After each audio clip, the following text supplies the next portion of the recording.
Hello everyone, this is Hakaym, and welcome back to another episode of World of Warships, and today we are taking out the Tier 9 Premium Pan-European Swedish destroyer, the Friesland. Actually, I don't know if it's Swedish. Man, I'm bad at this. Well, anyway, we are taking out the Tier 9 Friesland, and God, I love this ship. It's still one of my most favorite destroyers. As you probably are aware, it came out before the release of the Pan-European destroyer line. So what makes it unique, or what used to make it unique, was it had very fast firing guns, only having about 1.5-second reload rate.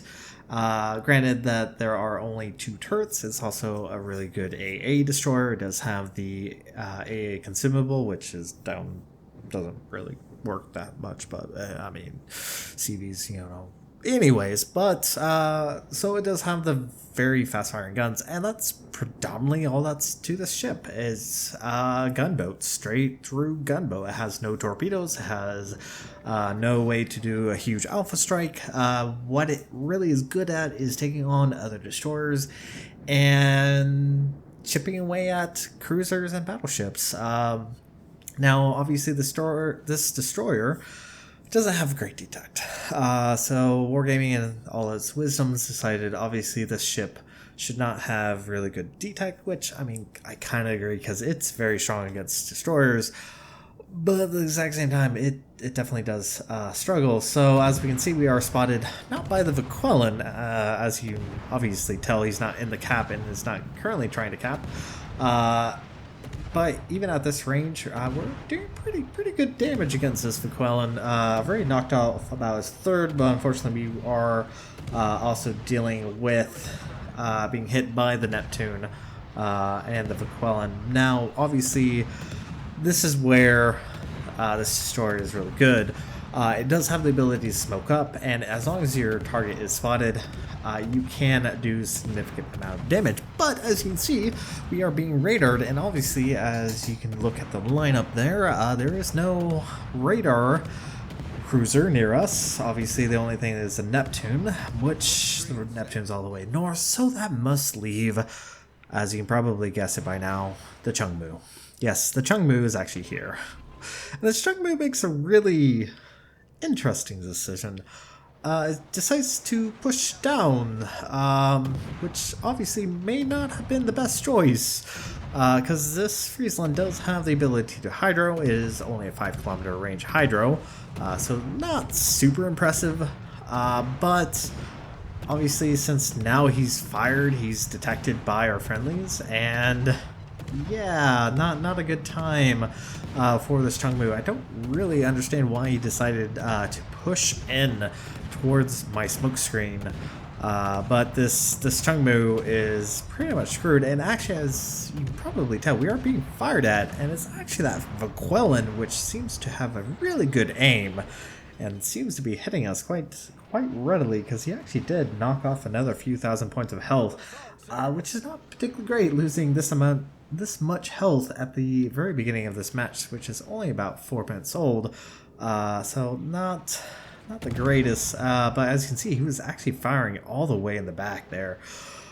So yeah, not particularly great. So Friesland does also have 360 turn rate, 360 degree turn on its turrets, so it does have the ability to get its guns over quickly, no matter which side you're going. So no matter how much you're changing the direction of your ship, your guns are always going to be at least get on target relatively quickly instead of having to do a complete 180. So that is nice. Unfortunately, we just lost our Mahan, who, I don't know, this as you'll probably see later in chat, this Mahan decides to talk to us a little bit. Well, not us directly, but yeah, you'll see. Anyway, so Mahan took out our friendly.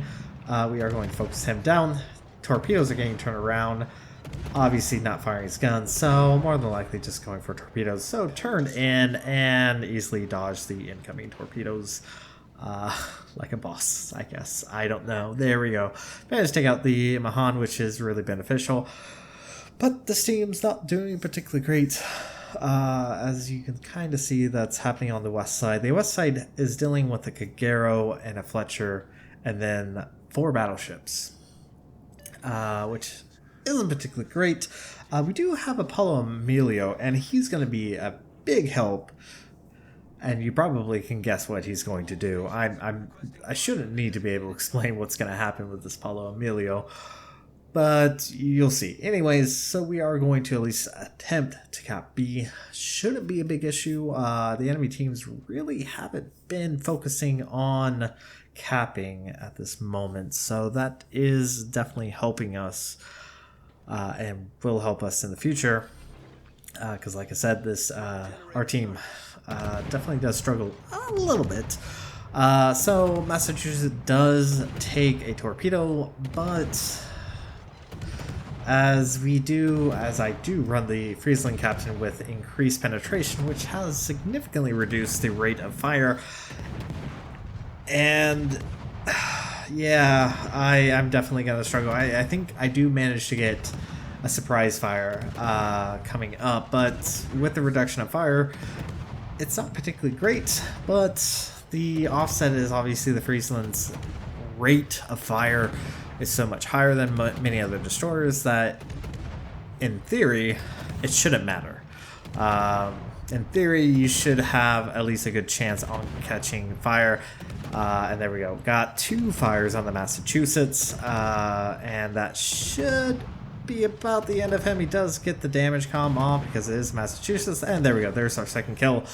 And we are at least ahead on 1 ship. I know, I'm really kind of really being negative towards this team. I really shouldn't. They don't do that bad of a job. But as you can see, we just lost a Saucio, or asshole. I really don't like that ship. That ship is...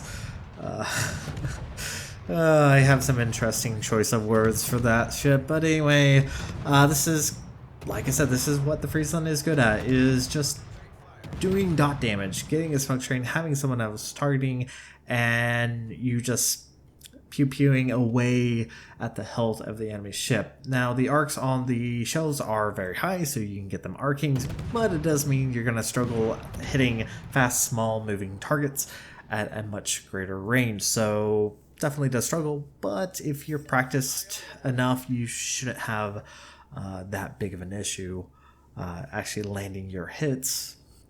But as we can see here, Paulo Emilio charging in, doesn't kill the Iowa. Actually, I don't know which direction he went. I probably should have looked at that, but does get torpedoes off against the Marco Polo, which does take him out. But unfortunately, the Jedi, good lord, sorry, the Iowa there does take out our friendly Paulo Emilio. Now, I do decide to abandon B because I have a very strong suspicion that the Vaquelan there is going to attempt to cap C. It would make the most logical sense. Vaquelan would assume no one's really around because he can obviously assume that those other ships are over there. And I was last spotted over in B, so yeah. My suspicion, I believe, was right. There we go. There's the Vaquelan. 638 points of health. Not even going to be able to get those guns turned in time. There is our 3rd kill. And now we can at least start damaging on that Iowa. I'm actually really confused. So technically his tower was still over the island, and yet I'm no longer spotting him and he's no longer spotting me. I believe is it the top? It's not the top of the tower, I believe.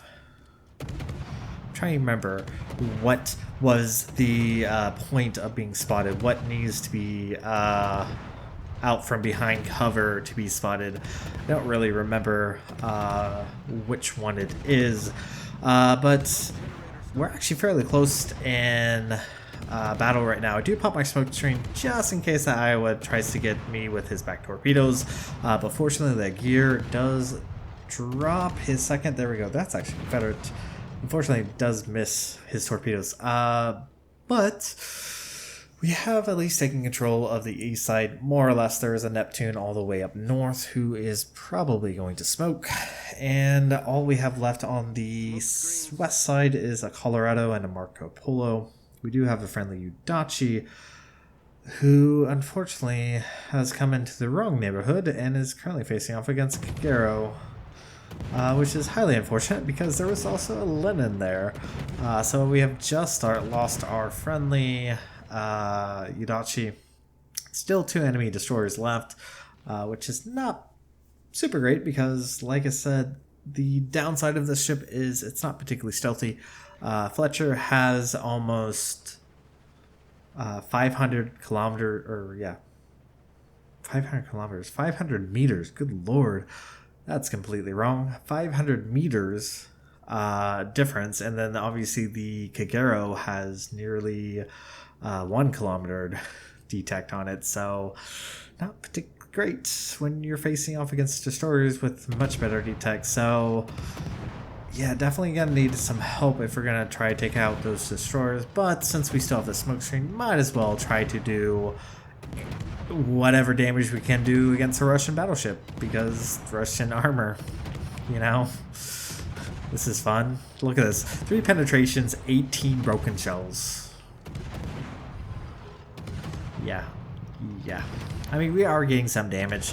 I'm not saying that it's impossible to get damage, but that's almost a 1/3 salvo. Like, all our shells are just breaking, so not particularly great. Unfortunately, the Soyuz is now out of range, so we are going to switch targets over to the Lenin and try to focus him, but it's a Russian battleship. So oh my gosh, I'm just looking at this counter. I think it was like 14 pens and 58 non-pens, which is just, you know, so much fun. But we do get a fire.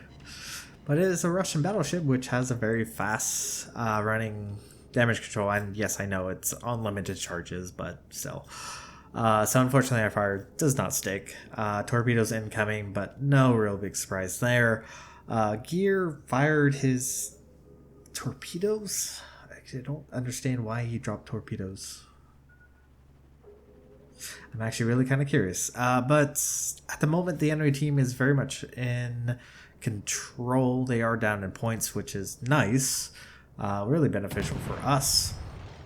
And they still have 2 destroyers over 1 of us. So if we can take out their battleships, it's going to help us immensely. And I actually probably, and I wish I had control of this camera, because Wargaming decided to change the setup on the replays and I can't seem to get control of the camera. I would love to see how much health that Soyuz has, because I know what he has in a little bit. Are spotted by the enemy Kagero. Fortunately, our Iowa does work, does take out the enemy Lenin. There's a Soyuz with 333 points of health. Oh my word. Yeah, that guy definitely needs to die. Our Marco Polo all the way south. Can't blame him too much. I mean, he was getting pushed against battleships. Might have went a little bit south. But we are spotted and detected, and obviously the decap is currently being flipped. So we do know that the Kagero is up north, and we can't see anything else. So it is obviously the one and the only Fletcher. Yeah, Fletcher, I believe, it's a little bit healthier than us at the moment. We do have at least faster firing guns in it, but still it is a Fletcher. Guns can hit pretty hard up close, and unfortunately does catch us in a turn. Does smoke up immediately. Unfortunately, our Hydra's on cooldown. I guess he just decides that he might as well try to take me on, but unfortunately for him, his guns are mostly in the rear.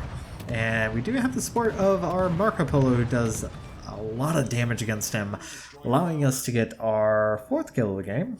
So that has very much set us in the lead on points and ships. And there goes the Neptune, very much in control of this battle now. Whew.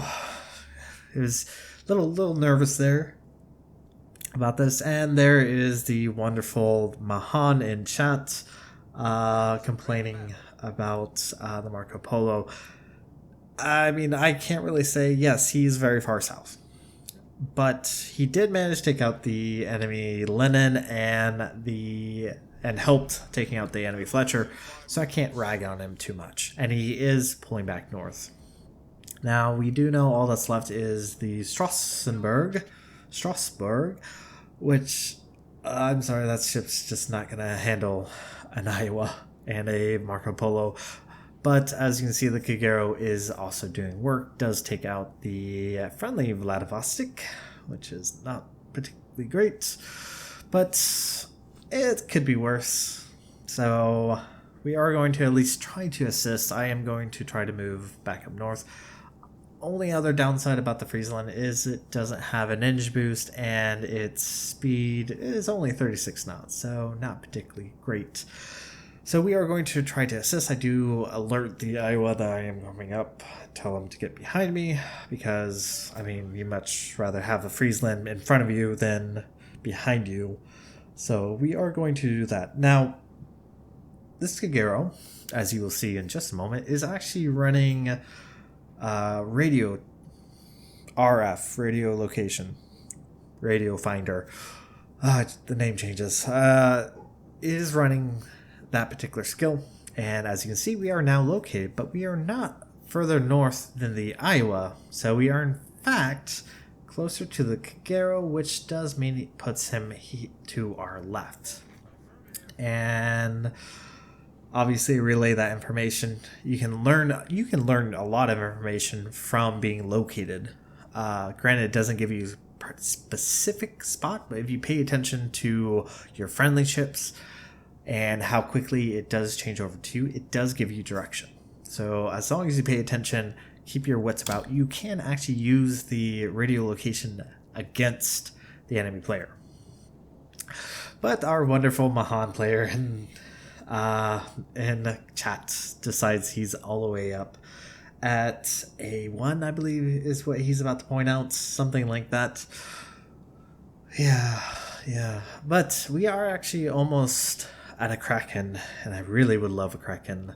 Yeah, B1, there we go, B1. I was off by a letter. He says he's all the way up at B1. Obviously, currently the ships playing right now are aware that he's not all the way up there. So we are triangulating his position. Obviously, Kagero has much better detect, but we should, if you just push him, and if he doesn't decide to run, we should be able to catch him. Or now the Mahan's saying is at J1. I don't know. I guess he's not there either. But anyways, we are now detected, and I would love the skill. Love the skill. We should be able to get it, but look at that. Look how healthy he is compared to us. He has almost 8,000 more points of health. Hits us for almost 2,000, but just watch how quickly he's getting melted, especially with the assistance of the battleships. And there we go. That is Kraken Unleashed, and that is going to be it for this video. So thank you guys so much for watching. If you like what you saw, hit the like and subscribe button. You guys have a great and fantastic day. Zaijen.